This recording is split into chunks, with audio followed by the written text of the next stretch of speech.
dose, 450 milligrams, a couple days after a 900 milligram dose setting, college dormitory, city campus, rainy night. Mindset, awful. Broke up with my girlfriend the night before, was still half in denial. Aside from spending time with her, I had been generally bored with life and depressed for some time. Didn't know what to do with myself, desperately wanted to sleep but couldn't.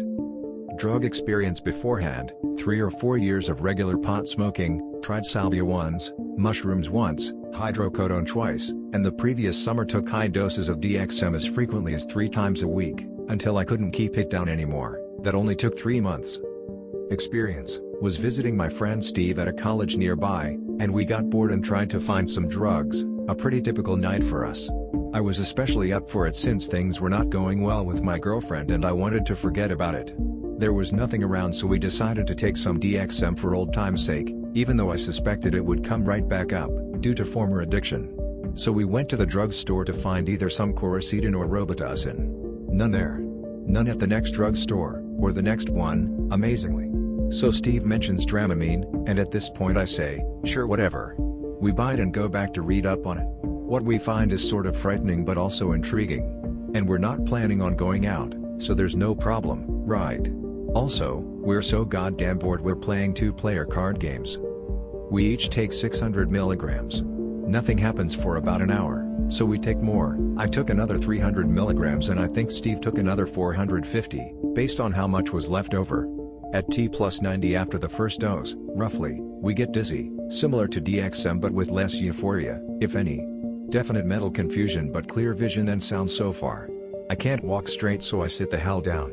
For about 2 hours after that, Steve was seeing shadowy figures around the room, like mosquitoes inside the microwave, spiders on the walls, etc. But since I didn't see them, he knew it was just the drug. We just sat around evaluating the effects and playing cards. I had some slight movement in the periphery and nothing else. We both got very tired around T+3 hours and had to lie down. We were exhausted but couldn't fall asleep. It was incredibly frustrating. Steve kept saying what? He must have said what 30 times over the next hour, because he thought I had just said something, which I hadn't. I wanted to sleep so badly. Later, while I was still lying down, he was seeing his dog in the room and didn't realize it was a hallucination until later. Finally the exhaustion passed and we sobered up. I was disappointed but took the remaining pills home with me. There were 9, or 450 milligrams. The next day I broke up with my girlfriend officially. We had gone away to separate colleges, sort of agreeing not to have a long-distance relationship but having one anyway.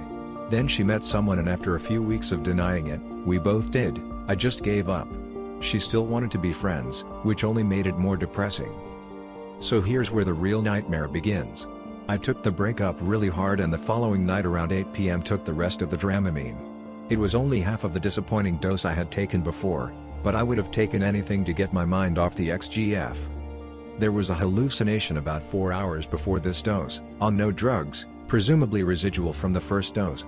However, by the time I took the second dose, I had completely forgotten about it, or just didn't care. I think I was still out of it from the first dose when I took the second dose, 2 days later, which will explain why a lower dose had stronger effects, and the fact that I was with a friend may explain why there were no hallucinations the first time. I'll go into detail about this one at the end. Anyway, the pills were halfway down my throat when some people down the hall invited me to a meeting they were going to. It was an NRA meeting, which didn't interest me, but I went just to be social and meet the people who live near me. In the middle of the meeting, I started getting dizzy and confused. I didn't want to have to interact with anyone, so I just tried to stare straight ahead and leave quickly at the end. I walked back to my room and sat down at my desk, glad to be alone and relax. But a few minutes later the RA came to the door, because they were doing safety inspections that week, checking the windows, fire alarms, etc. It only took a minute, but as he was leaving, he said, "Hey man, have you been feeling alright lately?" And that made me a little paranoid on account of I hadn't been feeling alright, and I was pretty intoxicated at the moment, but I just told him I broke up with my GF and I was alright. He said okay and gave me a paper to sign for the inspection. I didn't even read it, but as I was signing it, I saw the words cocaine in a small plastic bag handwritten at the top. I can't explain why I didn't ask him about it. I'd never even tried coke, let alone had any in my possession, but I did have alcohol hidden in the room. I was underage, and I wanted him gone, so I just signed and he left. On this drug, one can ignore things that seem impossible. After he left, I remembered that I had a party the previous night, and some of the people there had had some coke. I wasn't sure who or when exactly, it was as if I just knew about the party prior. In retrospect, I think this was a vivid dream from the previous night which, in my mentally confused state, I couldn't distinguish from a real memory. I was a little worried about the repercussions of what had just happened with my RA, but he hadn't said anything, so I figured it would just go away. Just then the phone rang. It was my mom. She just called to say hi, but she also asked if I was alright. It surprised me because I didn't realize I was outwardly depressed, but I said I was fine, and we got off the phone. Next thing I know, I hear my RA's voice out in the hallway, telling someone that there was a lot of illegal shit in here. I think, oh great, here they come to bust me after all, and I wait for them to come in but they don't. Instead, I hear my family coming down the hallway. My dad sounds agitated, and he never gets agitated. Keep in mind my mother had just called me from 6 hours away but her voice was outside my door. That magic transportation didn't occur to me at all. I don't remember seeing them enter the room, but next thing I know my mother is lying on the bed. She told me she had been sedated, and I assumed that she had heard I was taking drugs and had freaked out. I didn't even consider who had sedated her or who carried her in the room. She was groaning and lying on her face. Then I see my dad, perched in my desk chair like, this is the best way for me to describe how I perceived him, I swear, a super intelligent monkey who had gone insane and was about to snap and go on a rampage. His eyes were bugged out and his skin was almost black. And he's actually Caucasian, and was keeping some kind of psychotic watch over my mother. Then, she managed to mumble that, when they're alone, my dad is always like this, and he tortures her. In reality my dad is extremely relaxed and agreeable. My younger sisters were also in the room, and although I didn't look at them, I sensed they were thoroughly bored with the whole thing. I also had the feeling that we were all waiting for someone to come in and tell us something, and that I wasn't allowed to leave. At this point, around 11 p.m., D+3:00, it hits me that, not only am I in big trouble with school, but I might even go to jail, and even if I don't want to go home because my parents are obviously completely dysfunctional. I've forgotten that I even took pills by this point, and I'm trying to decide what to do. I look over at my mother, and her back looks strange. So I lean in, and suddenly she becomes a pillow. Despite this, the hallucination continues. I really believe what another report said about DMH suppressing short-term memory. I lean away and she's there again. As real as anything, seriously. These people I saw looked strange, not to mention the way my mother was lying. I would have been sitting on her legs, but I wasn't any less sure that they were there. Then things get even weirder. I notice a small chubby man hiding in my clothes hamper. I just see his red face peeking out the top. And I look over at my computer and the side is taken off, and the hard drive is missing. I figure my hard drive is being read now somewhere, and things start to feel even more serious. I wonder what exactly was found in here. I hear voices of men in the hallway but can't make out what they're saying. Finally someone comes in and starts reading from some papers he's holding. He tells me on such and such a day I searched for pornography on the internet, and I think, what the hell, who cares? But he goes on and on, reading emails and AIM conversations, and I start thinking that there's going to be a trial, and I'm going to be made out to be some kind of sicko, and I'll be locked up forever. So I get to the point where I'm so shocked and angry and creeped out that I decide to leave. I walked out in the hallway and looked into the next room and saw two guys in suits, one on a laptop, and one sorting through papers, as if there is a whole team working on this. So I think holy shit, I'm getting out of here. I go back to get my wallet and ID, my parents are there but I ignore them, and I see the guy in the clothes hamper looking at me. He's wearing a turban, by the way. I think, man I really need someone to talk to, so I say hey, how's it going? To my clothes hamper. He just sort of listens as I start to complain about everything that's happening and how unfair it is. I start to feel like this guy is my friend so I say, hey, you're not the judge by any chance? He shakes his head. Then I feel bad for only talking about myself, and I ask him about his family, but he doesn't say anything. I say out loud, what the hell am I gonna do? He smiles and says, look under my hat. This all still seems very plausible to me, and very real. So I think, okay there must be something under his hat that will help me make sense of all this. I walk over and take the hat off, but I can't find the inside of it. It unravels, it's just a towel. I look at his head, and there's a pair of underwear where his brain should be. I'm really confused, and I pick up his head, and it's just a pair of red pajama pants. The whole thing is just clothes. but a second ago it was moving and talking to me. Then I notice my family is gone. So I go back into the hall, and I still hear voices.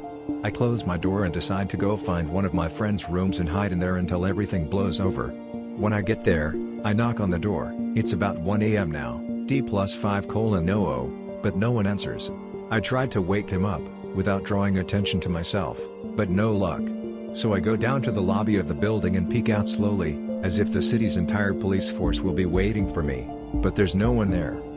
At this point, it seems like that the hallucinations would be over and I'd start to figure out what had happened. But then I hear my dad's voice coming out of the elevator. I don't remember actually seeing him, telling me how much trouble I'll be in when I get home.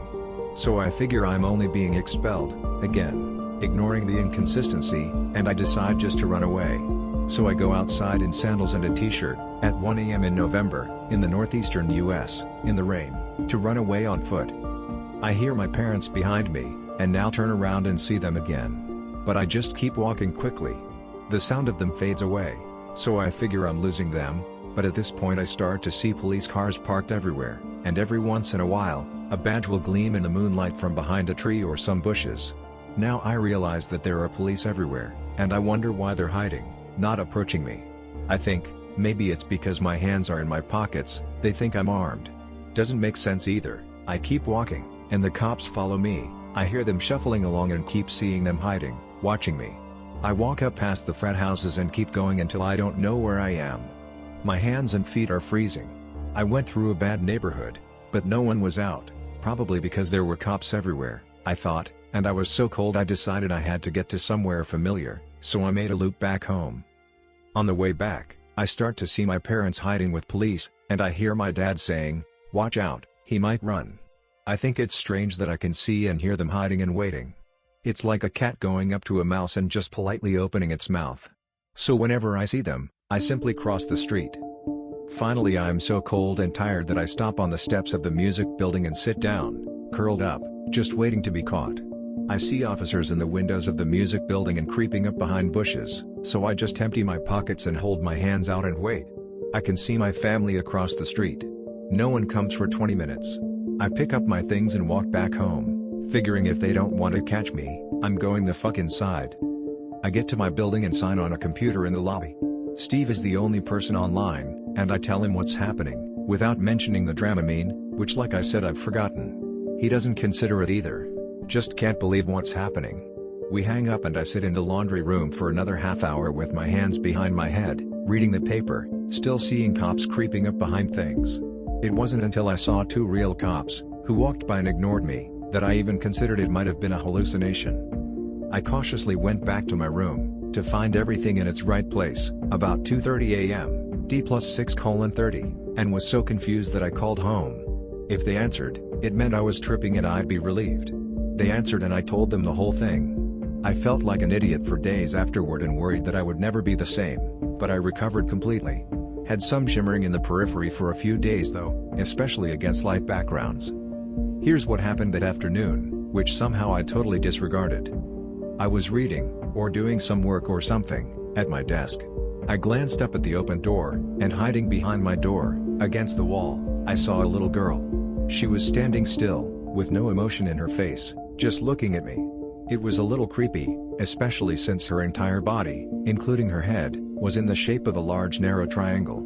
Her eyes were at the very top, and she had thin red hair that came down, along the sides of her triangular head, to where her shoulders would be if she had any, and her mouth extended across her entire face and was a straight horizontal line. Then her dress continued down the widening triangle, and just at the bottom I could see her shoes poking out. I figured, for some reason, that she had been running from something in the hall and ducked in here to hide. So I figured she's been through enough, and I left her alone and went about my business, looking over every now and then to see if she was still there. Finally, after what seemed like an hour, I got up and very slowly walked over to her. I said hello but there was no answer. When I got there, I saw that she was a towel on a hook. I touched it in disbelief, and then put it down and continued going about my business. I didn't even bother thinking about it or telling anyone. I say, don't take Dramamine recreationally, ever. Unless you're already a paranoid schizophrenic. I have no history of mental illness, by the way, and you feel you could use some more imaginary friends, or if you'd like to see your city hire more cops. Or if your laundry isn't sympathetic enough to you. Frankly, if I was your underwear, I'd expect you to sympathize with me.